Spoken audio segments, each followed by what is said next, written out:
BBC বাংলার television অনুষ্ঠান BBC প্রবাহে আপনাদের সবাইকে স্বাগত জানাচ্ছি। আমি শারমিন রমা। শুরুতেই দেখে নেব আজ কি থাকছে। বিবিসি প্রবাহে আজ দেখুন আওয়ামী লীগের কার্যক্রমে নিষেধাজ্ঞার প্রসঙ্গ। আওয়ামী লীগের কার্যক্রমে নিষেধাজ্ঞা আরোপের পর দলটির জন্য এখন সামনে কিভাবে দেখছেন বিশ্লেষকেরা। প্রত্যেকের অধিকার আছে তার রাজনীতিটা করার। আওয়ামী লীগ কি রাজনীতি করবে সেটা তাদেরকে সিদ্ধান্ত নিতে হবে। তারা যদি জুলাইয়ের হত্যাকাণ্ডকে অস্বীকার করে তারা আসলে এই দেশে আর কখনোই বড় আকারে হাজির হতে পারবে না। বিবিসি প্রবাহে আজকের অতিথি জাতীয় ঐকমত্য কমিশনের সদস্য ও নির্বাচন ব্যবস্থা সংস্কার কমিশনের প্রধান বদিউল আলম মজুমদার। স্বাগত বিবিসি বাংলার টেলিভিশন অনুষ্ঠান বিবিসি প্রবাহে। আমি শারমিন রমা। আওয়ামী লীগ প্রসঙ্গ ছাড়াও আজ আরো থাকছে দাবি আদায়ের আন্দোলনের মধ্য দিয়ে রাজনীতিতে কতটা প্রভাব তৈরি করতে পারছে এনসিপি,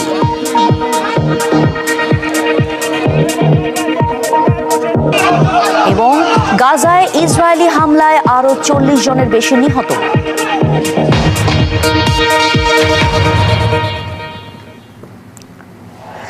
বাংলাদেশের অন্যতম প্রাচীন রাজনৈতিক দল আওয়ামী লীগের কর্মকাণ্ডে নিষেধাজ্ঞা আরোপের পর দলটির ভবিষ্যৎ নিয়ে রাজনৈতিক অঙ্গনে নানা জল্পনা কল্পনা চলছে।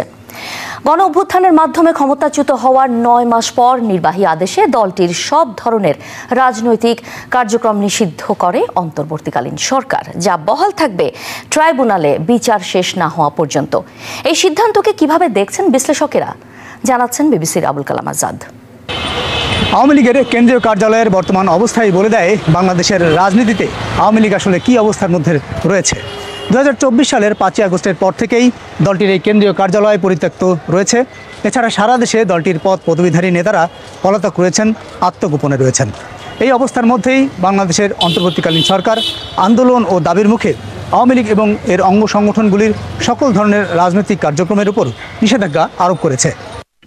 সরকারি প্রজ্ঞাপনে বলা হয়েছে, বিচার সম্পন্ন না হওয়া পর্যন্ত এই নিষেধাজ্ঞা বলবৎ থাকবে। বিশ্লেষকদের মতে এটি কার্যত নির্বাহী আদেশে দল হিসেবে আওয়ামী লীগকে নিষিদ্ধ করার শামিল। তবে এই নিষেধাজ্ঞা আওয়ামী লীগের রাজনীতিতে ফেরার পথ সহজ করে দিতে পারে বলে মনে করেন ঢাকা বিশ্ববিদ্যালয়ের শিক্ষক সামিনা লুৎফা। তাদেরকে মেটিকুলাস প্ল্যানে ষড়যন্ত্র করে উৎখাত করা হয়েছে, পুলিশ খুন করা হয়েছে। এই দুটো যে প্রসঙ্গ তারা বারবার আনেন এবং সেখানে কিন্তু তারাই সেই প্রসঙ্গের সাথে যুক্ত হলো। আর এখন যেটা ঘটবে সেটা হচ্ছে যে আন্তর্জাতিক পরিমণ্ডলে বাংলাদেশে যে এইভাবে একটা ডিউ প্রসেসের মধ্যে দিয়ে না এসে ডেমোক্রেসির পথে যাওয়ার জন্য যে ট্রানজিশনাল জাস্টিসের প্রক্রিয়াগুলো আছে সেগুলোর পথে না গিয়ে, ট্রুথ অ্যান্ড রিকনসিলিয়েশনের দিকে না গিয়ে আমরা যে ওদেরকে বন্ধ করে দিলাম, এটার তো একটা ইম্প্যাক্ট হবে না। এইটাকেই তারা এখন আরও বেশি করে তাদের জন্য সিম্প্যাথি তৈরি করার জায়গা তৈরি করবে, এবং আপনি সেই সিম্প্যাথিটা বাংলাদেশের ভেতরে তাদের জন্য তৈরি না হলেও আন্তর্জাতিকভাবে হবে। প্রবীণ রাজনীতিবিদ ও বর্তমানে বিএনপির রাজনীতির সঙ্গে যুক্ত ফজলুর রহমান, যিনি একসময় আওয়ামী লীগের রাজনীতিও করেছেন, তিনি মনে করেন এই ধরনের নিষেধাজ্ঞা দিয়ে আওয়ামী লীগের রাজনীতি নিশ্চিহ্ন করা সম্ভব নয়। এবং আওয়ামী লীগের ব্যাপারে একটা কথা প্রকৃষ্টভাবে বলা যায়, বাঙালি যতদিন থাকবে এই দেশে 99% বাঙালি, 99% মানুষ হলো বাঙালি।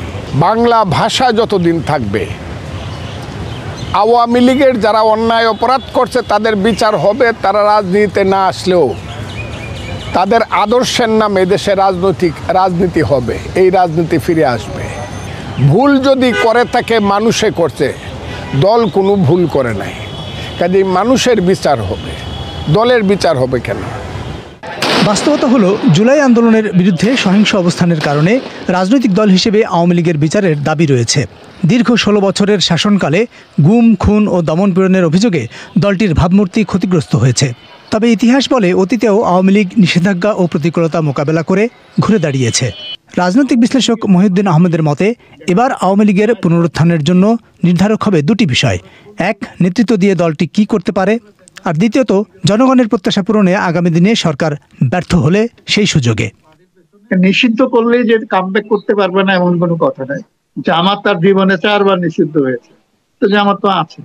কিন্তু আওয়ামী লীগের জন্য প্রশ্ন যেটা হচ্ছে, কতটা কঠিন এই বর্তমান প্রেক্ষাপটটা, এবং এই মুহূর্তে তো আমি বলবো যে খুব কঠিন, কিন্তু আবার খুব কঠিনও মনে হচ্ছে না। এই জন্য আওয়ামী লীগ যাদের প্রতিপক্ষ তাদের মধ্যে মেজর প্লেয়ার তো আমি বললাম যে বিএনপি, জামাত এবং এনসিপি। এখন এদের মধ্যে যদি অন্তর্দ্বন্দ্ব বাড়তে থাকে, তাইলে আওয়ামী লীগের পক্ষে জমি ধীরে ধীরে উর্বর হবে। তো সেটা সময়টা বলা যাচ্ছে না, এটা এমনকি এটা 5 বছরের মধ্যে হয়ে যেতে পারে, 15 বছরও লাগতে পারে। 5ই আগস্টের পর সারা দেশে আওয়ামী লীগের শীর্ষ নেতারা পলাতক এবং তারা প্রকাশ্য রাজনীতিতে নেই। জুলাই আগস্টের হত্যাকাণ্ড নিয়ে দলের ভেতরে অনুশোচনার তেমন কোনো প্রকাশও দেখা যায়নি। এমনকি সমর্থকরাও দলের পক্ষে এখন মুখ খুলছেন না। বিশ্লেষকদের মতে এসব বাস্তবতায় আওয়ামী লীগের পুনরুত্থান হতে পারে দীর্ঘমেয়াদী ও কষ্টসাধ্য একটি প্রক্রিয়া। প্রত্যেকের অধিকার আছে তার রাজনীতিটা করার। আওয়ামী লীগ কী রাজনীতি করবে সেটা তাদেরকে সিদ্ধান্ত নিতে হবে। তারা যদি জুলাইয়ের হত্যাকাণ্ডকে অস্বীকার করে, তারা আসলে এই দেশে আর কখনোই খুব বড় আকারে হাজির হতে পারবে না। কিন্তু তাদেরকে বড় আকারে হাজির হওয়ার একটা সুযোগ তৈরি করে দিচ্ছে সরকার এই সমস্ত কাণ্ডকারখানা করে। আর যখনই কেউ বাইরে কাজটা করতে পারে না, তার মানে তো এটা না যে তারা এক্সিস্ট করে না। বাংলাদেশ ভর্তি এত লক্ষ লক্ষ আওয়ামী লীগ কোথায় যাবে?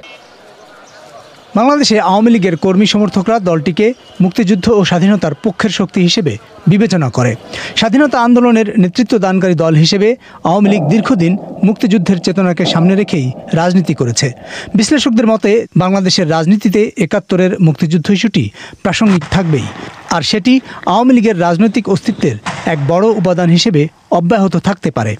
আওয়ামী লীগ ছাড়া তো আর সংগঠিত কোনো শক্তি আমি দেখছি না, কারণ মুক্তিযুদ্ধের শক্তি বলতে অন্যান্য ছোট ছোট দলগুলো আওয়ামী লীগকেই বোঝায়, যার জন্য তারা আওয়ামী লীগের সঙ্গে জোটবদ্ধ হয়েছে।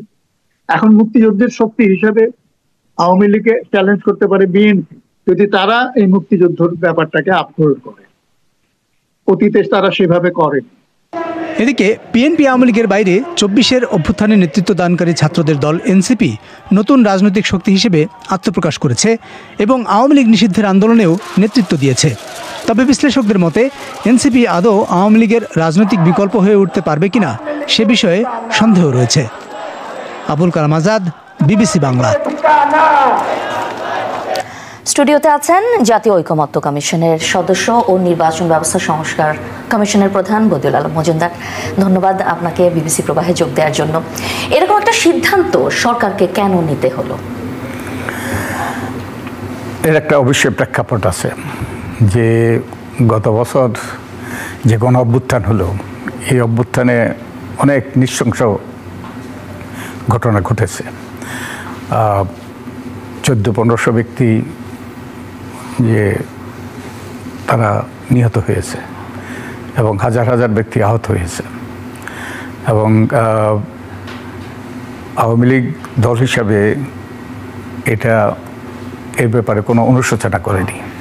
শুধু অনুশোচনাই করে নাই, তারা আস্ফালন করছে, তারা বরং অন্যকে দোষারোপ করছে, তারা প্রফেসর ইউনূসকে দোষারোপ করছে এবং তারা হুমকি দিচ্ছে যে তারা আবার ফিরে এসে এর প্রতিশোধ দেবে।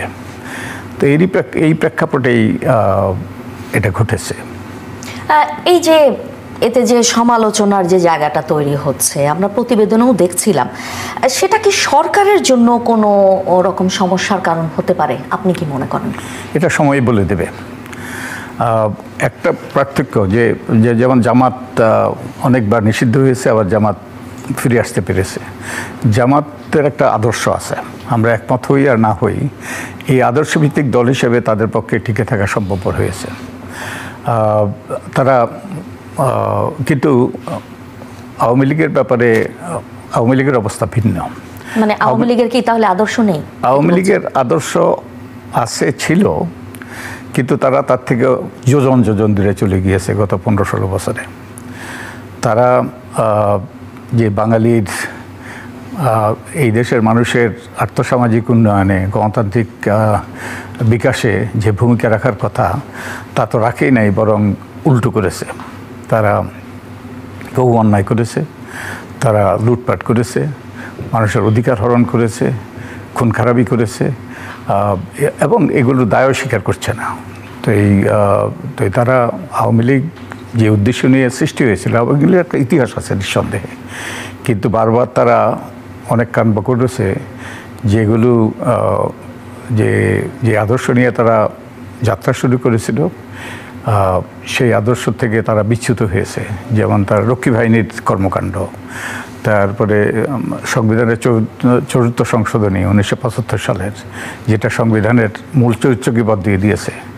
তারপরে তো গত 15-16 বছরের লুটপাট, তারপরে বিভিন্নভাবে মানুষকে হয়রানি, মানুষের অধিকার হরণ, বিভিন্নভাবে নিপীড়ন, নির্যাতন, মানবাধিকার লঙ্ঘন ইত্যাদি ইত্যাদি, এগুলো কোনো একটা আদর্শভিত্তিক রাজনীতির এর মাধ্যমে প্রতিফলন ঘটে না।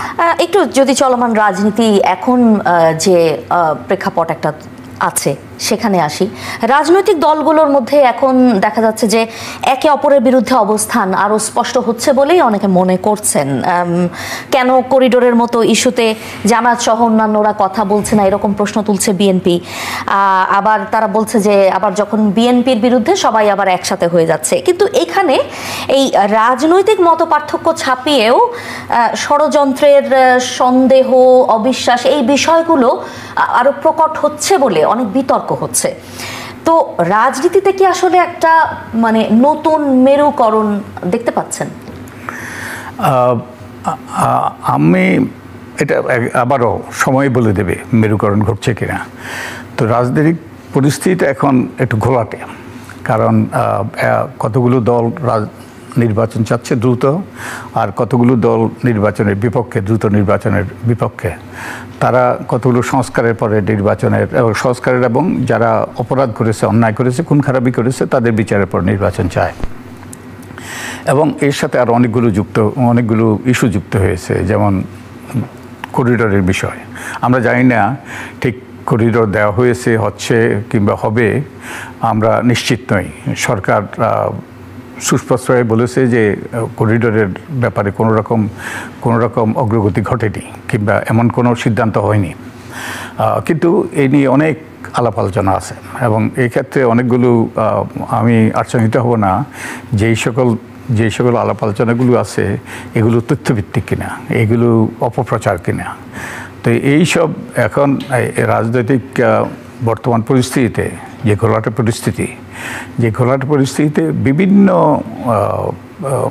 প্রতিপক্ষ, বিভিন্ন রাজনৈতিক শক্তি বিভিন্ন ইস্যু তুলে ধরার চেষ্টা করছে, এবং তুলে ধরে তারা তার থেকে লাভবান হওয়ার চেষ্টা করছে। তো এখন আমি জানি না এর পরিণতি কী হবে। তো আমি আশা করব যে আমরা যাই করি না কেন, আমরা সবাই মিলে কতগুলো সংস্কারের ব্যাপারে একমত হব, এবং সংস্কারের ব্যাপারে একমত হয়ে এগুলো বাস্তবায়ন করব। বাস্তবায়নের অন্তত নির্বাচনের আগে যতগুলো করা সম্ভবপর এগুলো করব, এবং এরপরে নির্বাচনের পরে করার ব্যাপারে আমরা ঐক্যমত্যে পৌঁছব, এবং আমরা অঙ্গীকারাবদ্ধ হব, এবং এরপরে দ্রুতই একটা নির্বাচন অনুষ্ঠিত হবে, যার মাধ্যমে জনগণ যাদের পক্ষে রায় দেবে তারা এই ক্ষমতায় আসবে, এবং তারা আমাদের জনগণের আশা আকাঙ্ক্ষা পূরণ করবে। এটাই আকাঙ্ক্ষা। আওয়ামী লীগ নিষিদ্ধের দাবিতে এনসিপির আন্দোলনে জামায়াত, হেফাজত সহ আরও কিছু দল ও সংগঠন অংশ নিলেও অনেকের মতে এই আন্দোলনের মাধ্যমে একটা রাজনৈতিক দল হিসেবে নিজেদের সক্ষমতা ও প্রভাব দেখাতে চেয়েছে এনসিপি। কিন্তু বাস্তবে সেটা কতটা হয়েছে, আর এই আন্দোলনের পথ ধরে এনসিপি সামনে কি করতে চায়? তাফসির বাবুর প্রতিবেদন। এনসিপি নেতাদের এমন মিষ্টি মুখের চিত্র গেল সোমবার। সেদিন আওয়ামী লীগের কার্যক্রম নিষিদ্ধের সরকারি ঘোষণা আসার পর তাৎক্ষণিক এই আয়োজন করেন দলটির নেতাকর্মীরা। আওয়ামী লীগ নিষিদ্ধের দাবিতে প্রথমে যমুনা এবং পরে শাহবাগে এনসিপি যে আন্দোলনের সূচনা করে, সেখানে অন্যান্য দল এবং সংগঠনও সমর্থন দিয়েছিল। শেষ পর্যন্ত আওয়ামী লীগ নিষিদ্ধের ঘোষণা আসার পর এনসিপি এটিকে তাদের দলীয় এবং সাংগঠনিক সফলতা হিসেবেই দেখছে, যার ফলে এনসিপির নেতাকর্মীরা এই আনন্দ উৎসবে সামিল হয়েছেন। এই আন্দোলনের মাধ্যমে এনসিপি তার দল হিসেবে আসলে তার কার্যক্রমটা আসলে শুরু করলো, আমি যেটা মনে করি। এই আন্দোলন চলাকালে কিন্তু বাংলাদেশের বিভিন্ন জেলায় আমাদের যারা নেতাকর্মী আছে তারা কিন্তু আলাদা আলাদাভাবে মিছিল করেছে। সুতরাং সেই জায়গা থেকে আমরা এই কর্মসূচির মাধ্যমে আসলে আরেকবার আমাদের আসলে নেতাকর্মীদের চাঙ্গা করতে পেরেছি, এবং আমাদের সামনে কিন্তু আরো কিছু কাজ আছে। বাংলাদেশে রাজনৈতিক দল হিসেবে যাত্রা করার পর শুরুতেই অভ্যন্তরীণ দ্বন্দ্ব, নেতাদের মধ্যে সমন্বয়হীনতা, অর্থের উৎস সহ নানা নেতিবাচক আলোচনায় প্রশ্ন উঠে যায় এনসিপির ভবিষ্যৎ নিয়ে। এই সময়ে নির্বাচন ও সংস্কার নিয়ে বিএনপি জামায়াতের যে নিজস্ব রাজনীতি, তার বাইরে এনসিপির গণপরিষদ নির্বাচন কিংবা নতুন সংবিধানের বক্তব্য সেভাবে রাজনীতির মূল আলোচ্য বিষয় হয়ে উঠতে পারেনি। এমন প্রেক্ষাপটে আওয়ামী লীগ নিষিদ্ধের আন্দোলন এবং সেই আন্দোলনে বিভিন্ন দলকে পক্ষে আনতে পারা এনসিপির রাজনৈতিক অবস্থানকে শক্তিশালী করেছে, এমন মূল্যায়ন আছে দলটিতে। এই মোমেন্টাম ধরেই এখন সামনের আন্দোলন এগিয়ে নিতে চায় এনসিপি, যেখানে আপাতত গুরুত্ব পাচ্ছে জুলাই ঘোষণাপত্র। জুলাই ঘোষণাপত্র জানুয়ারি ফেব্রুয়ারি এই সময়গুলোতেই হয়ে যাওয়ার কথা ছিল, কিন্তু আমরা দেখলাম মার্চ এপ্রিল মে মাস চলে এসেছে, কিন্তু জুলাই ঘোষণাপত্র এখনো হয়নি। এটাকে আমরা সরকারের তরফ থেকে একটা ঢিমে তালে চলার লক্ষণ হিসেবে আমরা দেখি। অভ্যুত্থানের অনেকগুলো মাস পেরিয়ে গেছে, অভ্যুত্থানকে অস্বীকৃত অবস্থায় রাখার কোনো মানে নেই। যে সময়সীমার কথা সরকার বলেছে সেই সময়সীমার মধ্যেই যেন এটা আদায় করা সম্ভবপর হয়, সেই জন্য মাঠের কর্মসূচি আমাদের যেমন থাকবে, একই সাথে আমরা চাইব যে সরকার যেন সময়সীমা অতিক্রম করার মতো পরিস্থিতি তৈরি না হয়, তাতে করে আসলে বাংলাদেশের মানুষেরা এর আগে যেভাবে তারা হতাশার মুখে পড়েছিল সেই হতাশার মতো পরিস্থিতিগুলো তৈরি হতে পারে, সেটা যেন না হয় সে ব্যাপারে আমরা কাজ করব। এনসিপি বিভিন্ন রাজনৈতিক দাবি নিয়ে মাঠে থাকার কথা বলছে, তবে বাস্তবতা হচ্ছে অন্য দলগুলোর সমর্থন ছাড়া এনসিপির একার পক্ষে মাঠে প্রভাব দেখানো কঠিন। আবার আওয়ামী লীগ নিষিদ্ধের আন্দোলনে এনসিপি যে এক ধরনের ঐক্য তৈরি করেছিল, আন্দোলন শেষ হতে না হতেই সেখানে নতুন করে বিভক্তি স্পষ্ট হয়েছে, বিশেষ করে জামায়াত ইস্যুতে। রাজনৈতিক দলের নেতা হিসাবে বাংলাদেশ ফলে এনসিপি যদি পরবর্তীকালেও একইভাবে মাঠে নেমে চাপ প্রয়োগ করে দাবি আদায়ের চেষ্টা করে, তাহলে সেটা কঠিন হবে বলেই মূল্যায়ন এই বিশ্লেষকের। শেখ হাসিনার বিষয়টা বা ফ্যাসিবাদের বিরুদ্ধে ঐক্যবদ্ধ অবস্থানটা যত ইজি ছিল, ওই বিষয়গুলো এত ইজি হবে না, কারণ ওইখানে তো প্রত্যেকটা রাজনৈতিক দলের নিজস্ব পলিটিক্যাল স্টেক আছে। গণপরিষদ করার ব্যাপারে তাদের স্টেক আছে, কিন্তু আপনি সংবিধান পরিবর্তন করবেন, সেখানে বিএনপির রাজনীতির একটা বড় জায়গাই হচ্ছে সংবিধান। সুতরাং ওইগুলো কিন্তু আমার মনে হয় যে যদি আলোচনা ছাড়া আন্দোলনের পথে যায়, এতে আমার মনে হয় পলিটিক্সটা কনফ্রন্টেশনাল দিকে যেতে পারে, সাংঘর্ষিক দিকে যেতে পারে। বাংলাদেশে ছাত্র জনতার অভ্যুত্থানে শেখ হাসিনা সরকারের পতনের পর রাষ্ট্রপতির পদত্যাগ সহ বিভিন্ন ইস্যুতে বিএনপির সঙ্গে দূরত্ব তৈরি হয় অভ্যুত্থানে নেতৃত্ব দেয়া ছাত্র নেতাদের। রাজনৈতিক দল এনসিপি গঠনের পরও নির্বাচন ও সংস্কার ইস্যুতে সেই দূরত্ব আছে। এমনকি আওয়ামী লীগ নিষিদ্ধের প্রক্রিয়া নিয়েও বিএনপিকে আলাদা অবস্থান নিতে দেখা গেছে। তবে শেষ পর্যন্ত আওয়ামী লীগের কার্যক্রম নিষিদ্ধ করে সরকারের ঘোষণাকে স্বাগত জানালেও আন্দোলনের মঞ্চে ওঠেনি বিএনপি, যার মূল কারণ হঠাৎ এই আন্দোলনের উদ্দেশ্য নিয়ে সংশয়। গাড়ি শোভাযাত্রা করা, এত সুন্দর সুন্দর মানে সাংগঠনিকভাবে এত সুন্দর গোছানো স্টেজ করে কয়েক ঘন্টার মধ্যে অসংখ্য মাইক দিয়ে 5টা ট্র্যাক একত্র করে তারপরে মঞ্চ তৈরি করা, কাজের সহায়তায় বা কোত্থেকে আসে এই শক্তিটা? এটা জনগণের জানার অধিকার আছে। তো সে জানার অধিকারটার জন্য যখন তারা নিজেদেরকে সরাতে চাইবে ওখান থেকে, তখন তারা এটাকে ঘুরিয়ে দেবে। দেখেন এক একটা ইস্যু আসছে আর একটা আগের ইস্যুটা চাপা পড়ে যাচ্ছে। সাবেক রাষ্ট্রপতি আব্দুল হামিদ কিভাবে পালিয়ে গেল সেটা নিয়ে এত কথাবার্তা তখন হচ্ছে, তখন কিন্তু এই ঘটনাটা ঘটলো, আগে পেছে কিন্তু ঘটেনি। বিএনপি এটাকে এক ধরনের সরকার সমর্থিত আন্দোলন বলেই মনে করছে, যদিও এর ভিন্ন ব্যাখ্যা আছে এনসিপির। তবে এটা স্পষ্ট যে রাজনৈতিক দল হিসেবেও আন্দোলন গড়ে তোলা এবং দাবি আদায়ে এনসিপি তার সক্ষমতা দেখানোর চেষ্টা করছে। কিন্তু সামগ্রিকভাবে নির্বাচন এবং সংস্কারের মতো বিষয়গুলো যখন আবারও সামনে আসবে, তখনই দলটির প্রকৃত রাজনৈতিক সক্ষমতা কতটা জোরালো হয়েছে তা বোঝা যাবে। তাফসির বাবু, বিবিসি বাংলা, ঢাকা। জাতীয় ঐকমত্য কমিশনের সদস্য ও নির্বাচন ব্যবস্থা সংস্কার কমিশনের প্রধান বদিউল আলম মজুমদার আছেন সঙ্গে। এনসিপি নিয়ে শুরু থেকেই যে আলোচনাটি হয়ে আসছে যে দলটি সরকারের পৃষ্ঠপোষকতা পায়, দলটির প্রতি সরকারের নমনীয় মনোভাব রয়েছে। বিএনপির স্থায়ী কমিটির সদস্য মির্জা আব্বাসও সম্প্রতি প্রশ্ন তুলেছেন যে শাহবাগে সরকারের পৃষ্ঠপোষকতায় সরকারের দল এনসিপির লোকেরা মিছিল মিটিং করে কিভাবে, তিনি সরকারকে নিরপেক্ষ ভাবতে পারছেন না, এমন কথাও তিনি বলেছেন। তো এটা কি আসলে নির্বাচনের ক্ষেত্রে সরকারের যে নিরপেক্ষতা সেটার প্রশ্নে একটা চ্যালেঞ্জ হয়ে দাঁড়াতে পারে? রাজনীতিতে অভিযোগ পাল্টা অভিযোগ থাকবেই, অতীতে ছিল, এখনও আছে, ভবিষ্যতেও থাকবে। তাই কিন্তু আমি মনে করি না যে যেইভাবে প্রফেসর ইউনূসের সরকার যেভাবে তাদের কার্যক্রম পরিচালনা করছে তারা দৃশ্যমানভাবে কোনো রকম পক্ষপাতিত্ব করছে বলে আমার মনে হয় না।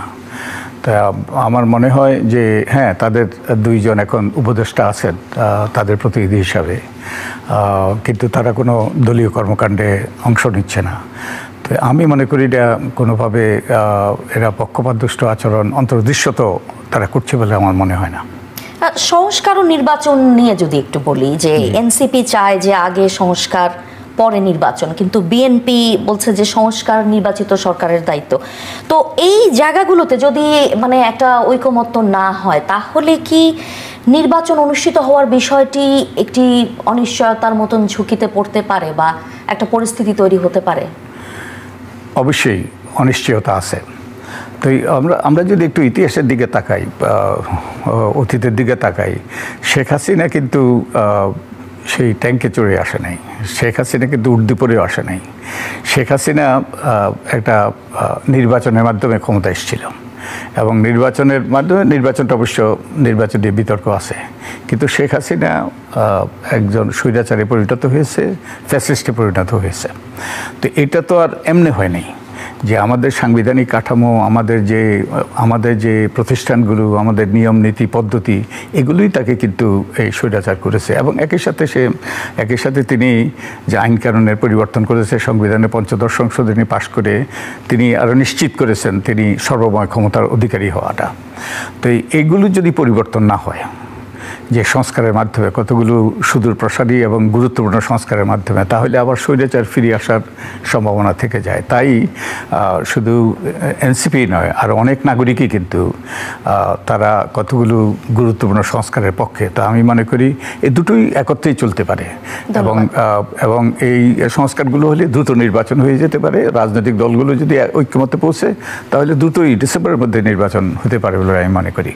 গাজায় সর্বশেষ ইসরায়েলি হামলায় 40 জনেরও বেশি মানুষ নিহত হয়েছে বলে জানাচ্ছে গাজার হাসপাতাল সূত্র। গাজায় শহরের কিছু অংশে নতুন করে বাসিন্দাদের সরে যাওয়ার নির্দেশও জারি করেছে ইসরায়েল। আপনাদের জানিয়ে রাখি, এই প্রতিবেদনটি কারো কাছে অস্বস্তির কারণ হতে পারে।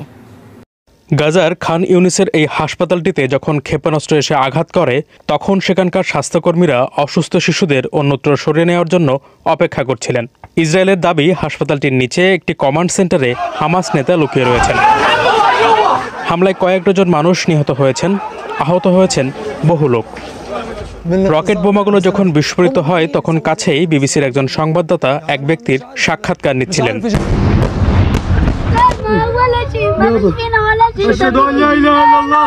এই ভিডিওতে আতঙ্কগ্রস্ত কয়েকটি শিশুকে শান্ত করার চেষ্টা দেখা যাচ্ছে। ভয়ে তারা প্রার্থনা করছে। হামলায় বিবিসি সংবাদদাতাও আহত হন, যদিও তার আঘাতটি ততটা গুরুতর নয়। নিরাপত্তার কথা ভেবে তার নাম প্রকাশ করা হয়নি। তিনি প্রতিদিনই যুদ্ধের নিষ্ঠুরতার চিত্র ক্যামেরায় ধারণ করছিলেন। অপুষ্টিতে ভোগা 5 মাস বয়সী এই শিশুর ছবিও তার তোলা। গত কয়েকদিনে অন্তত দুবার সে শিশুটিকে দেখতে গিয়েছে। রকেট হামলায় আহত হওয়ার কিছুক্ষণ আগে যখন তার সঙ্গে আমার কথা হচ্ছিল, তখন সে বলছিল যে অপুষ্টিতে ভোগা এই শিশুর ভিডিও ধারণ করা ছিল তার জীবনের সবচেয়ে কষ্টের কাজগুলোর একটি। কিন্তু একটা ভালো খবর, জর্ডানের স্বাস্থ্যকর্মীরা শিশুটির জন্য কিছু দুধ সংগ্রহ করতে সক্ষম হয়েছে। শিশুর মায়ের কাছে সেগুলো হস্তান্তর করা হয়েছে। এতে আপাতত স্বস্তি ফিরলেও মায়ের দুশ্চিন্তা কিন্তু রয়ে গেছে। বাচ্চাটাকে পুরোপুরি সুস্থ করে তোলার জন্য যে ধরনের চিকিৎসা দেওয়া দরকার, সেটা যদি তাকে দিতে পারতাম। সে আমার প্রথম এবং একমাত্র সন্তান। মা হিসেবে তার জন্য কষ্টে আমার বুক ফেটে যায়। আশা করি কেউ না কেউ আমার মেয়েটাকে বাঁচাতে সাহায্য করতে পারবে। গাজার কিছু সংখ্যক শিশুকে পাশের দেশ জর্ডানে সরিয়ে আনা হয়েছে।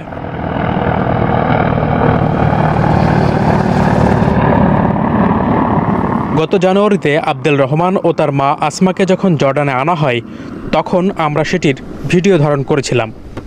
4 মাস ধরে তারা একটি নিরাপদ স্থানে বসবাস করছে, যেখানে খাবারের সুব্যবস্থাও রয়েছে। আসমার সঙ্গে দেখা করতে সম্প্রতি আমরা আবারও ওই জায়গাটিতে গিয়েছিলাম।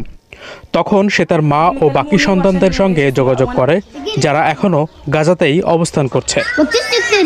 একই পরিবারের সদস্য, অথচ জীবন কত আলাদা। সবখানে রকেট বোমা, আমাদের মাথার ওপর দিয়ে ছুটে যাচ্ছে। খাবার নেই, জীবন এখানে খুবই কষ্টের, সব কিছুর দাম বেশি। আমার মা আমার জন্য যা করেছেন সেটার জন্য আমি তার প্রতি ভীষণ কৃতজ্ঞ। তাদেরকে সুস্থ ও নিরাপদে রাখতে আমি যদি ফিরে যেতে পারতাম।